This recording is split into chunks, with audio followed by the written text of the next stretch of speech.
हमने सीड का स्ट्रक्चर तो देख लिया, उसके डिफरेंट पार्ट्स भी देख लिए और ये भी देख लिया कि उन पार्ट्स का क्या क्या रोल होगा आगे फ्यूचर में। अब उसी फ्यूचर को हम डिस्कस करेंगे सीड जर्मिनेशन में कि एक सीड किस तरह से जर्मिनेट करता है। अगर सीड जर्मिनेशन को मैं डिफाइन करूं तो seed germination is a process by which a seed embryo develops into a seedling.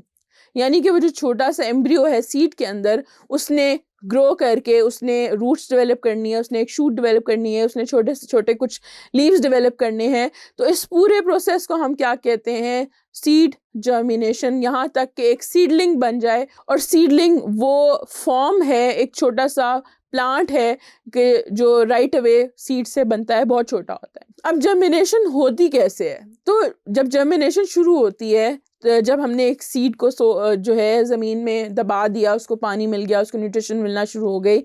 अभी न्यूट्रिशन का काम शुरू एक्चुअली नहीं हुआ, अभी सिर्फ पानी का काम शुरू हुआ है।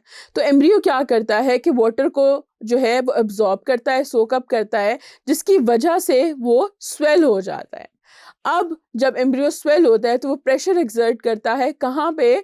सीड कोट के ऊपर। सीड कोट उसकी वजह से स्प्लिट हो जाता है, खुल जाता है।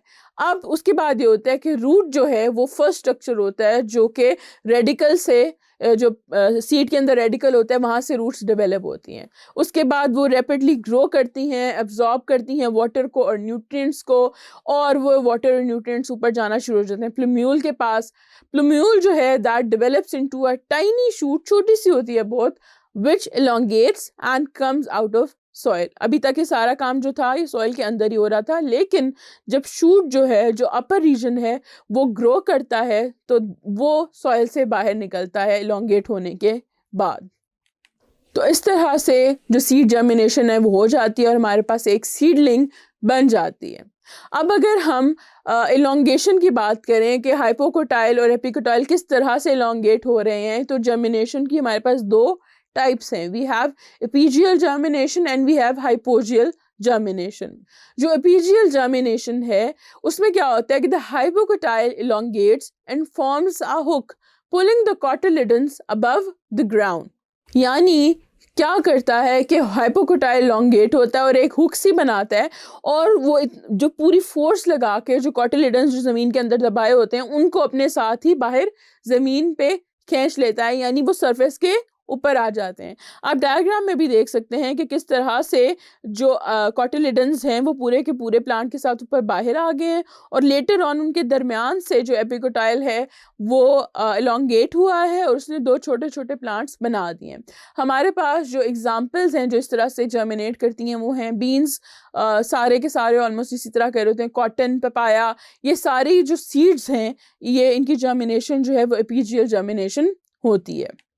On the other hand, we have hypogeal germination. In hypogeal germination, the epicotyle elongates and forms the hook. In this type of germination, the cotyledons stay underground. अब इस तरह की जर्मिनेशन में ये होता है कि एपिकोटाइल जो है वो इलोंगेट करके एक हुक बना लेता है, लेकिन कॉटिलिडन्स बाहर नहीं आते, कॉटिलिडन्स अंदर ही रहते हैं, और छोटा सा जो प्लांट है या जो सीडलिंग है वो बाहर को आती है, एपिकोटाइल बाहर आता है और वहाँ से छोटे छोटे सीड्स डेवलप हो जाते हैं। अब इस मेथड से हमारे पास पी यानी जो मटर हैं, मेज और कोकोनट है, उसके जो सारे सीड्स हैं वो उनमें हाइपोजियल जर्मिनेशन होती है। सीड जर्मिनेशन के लिए कुछ स्पेसिफिक कंडीशंस रिक्वायर्ड होती हैं, कुछ फेवरेबल कंडीशंस होती हैं जो एक सीड को चाहिए होती हैं, जिसके बाद वो जर्मिनेट करता है। तो अब हम वो देख लेते हैं। सबसे पहली जो चीज़ है, most important one, that is water या मॉइस्चर। अब सबसे ज़रूरी ये क्यों है? इसलिए ज़रूरी है कि पहली बात तो ये कि जो सीड्स हैं उनके अंदर बहुत लो वाटर कंटेंट होता है, और जर्मिनेशन जो है तब तक नहीं हो सकती जब तक सीड कोट जो है वो रप्चर ना हो और एम्ब्रियो ने कुछ ना कुछ वाटर सोक अप ना करे, वो स्वेल ना करे, तब तक जो है वो जो सीड कोट है वो इंटैक्ट रहता है, और जब तक सीड कोट इंटैक्ट रहेगा जर्मिनेशन नहीं हो सकेगी।